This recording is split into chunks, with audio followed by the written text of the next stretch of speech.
বাদ দেওয়ার ফল হারে হারে হেরে টের পাচ্ছে কলকাতা। শুরুতেই বিদায়ের পথে তারা। অন্যদিকে এবারও বাজিমাত করছে বেঙ্গালুরু, তবে রাজত্ব প্রীতি জিন্তার পাঞ্জাব কিংসের। আইপিএলের মাঝপথে পয়েন্ট তালিকায় কার অবস্থান কোথায় তা নিয়ে থাকছে প্রতিবেদন। জাতীয় দলের নিয়মিত নন, কলকাতায়ও ক্লাব থেকে তাকে দিয়েছে বিদায়। তবে শিরোপাজয়ী অধিনায়ক শ্রেয়াস আয়ার দাপট দেখাচ্ছেন অন্য ফ্র্যাঞ্চাইজি দলে। আর সেখানে পয়েন্ট টেবিলেও দাপট তার দলের। তালিকায় যে সবার উপরে রয়েছে তার দল পাঞ্জাব কিংস। 6 ম্যাচে 5 জয়, একটি ম্যাচ বৃষ্টির কারণে হয়েছে পয়েন্ট ভাগাভাগি। সব মিলিয়ে তাদের পয়েন্ট 11, যা এই মুহূর্তে অন্য সব দলের থেকে অনেকটাই এগিয়ে। শুধু পয়েন্টে নয়, তাদের নেট রান রেটও 1.420 প্রমাণ করে তারা প্রতিপক্ষকে একেবারে উড়িয়ে দিচ্ছে। শশাঙ্ক, কর্ণলি, আশদীপদের নিয়ে ব্যাটিং ও বোলিং দুই বিভাগেই তাদের ভারসাম্য অসাধারণ। দ্বিতীয় স্থানে রয়েছে রয়্যাল চ্যালেঞ্জার্স বেঙ্গালুরু। গত আসরের চ্যাম্পিয়ন দল এবারও দেখাচ্ছে দাপট।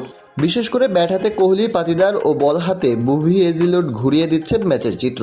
6 ম্যাচে 4 জয় নিয়ে তাদের পয়েন্ট 8। যদিও পাঞ্জাবের থেকে কিছুটা পিছিয়ে, তবে তাদের নেট রান রেট 1.171 ইঙ্গিত দেয় যে তারা যে কোনো সময় টেবিলের শীর্ষে উঠে আসতে পারে। একই পয়েন্ট নিয়ে তৃতীয় স্থানে আছে রাজস্থান রয়্যালস। জেসওয়াল, সূর্যবংশীদের নিয়ে তারাও দেখাচ্ছে দাপট, তবে তাদের নেট রান রেট তুলনামূলক কম, যেটা 0.599, যা তাদের কিছুটা পিছিয়ে রেখেছে। চতুর্থ ও পঞ্চম স্থানে রয়েছে যথাক্রমে সানরাইজার্স হায়দ্রাবাদ এবং দিল্লি ক্যাপিটালস। দুটি দলই জয় পেয়েছে 3 ম্যাচে, দুই দলের পয়েন্ট সমান 6।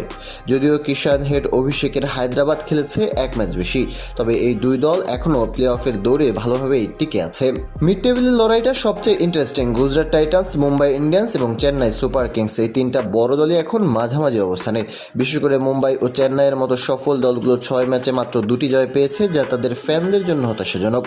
বুমরা বোল্টরা নেই ফর্মে, অপরদিকে চেন্নাই এর বড় নামে কেনা খেলোয়াড়রাও পারফর্ম করতে পারছে না।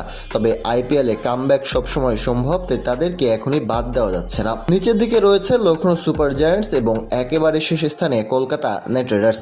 2 জয়ে লখনৌ আছে তালিকার 9 নম্বরে। ফিসকে বাদ দিয়ে নাজেহাল কলকাতা 7 ম্যাচে মাত্র 1টি জয় পেয়েছে, যা তাদের জন্য বড় ধাক্কা। সেই জয় এসেছে সর্বশেষ ম্যাচে। এর আগে বৃষ্টির কল্যাণে ছিল আরেক পয়েন্ট। তাদের নেট রান রেটও নেগেটিভ, -0.879। ফলে সামনে তাদের জন্য চ্যালেঞ্জটা আরও কঠিন। সব মিলিয়ে আইপিএল 2026 এখনও অনেক বাকি, আর এই পয়েন্ট টেবিল প্রতিদিনই বদলে যেতে পারে। দেখা যাক শেষ পর্যন্ত শেষ চার নিশ্চিত হয় কোন দলের।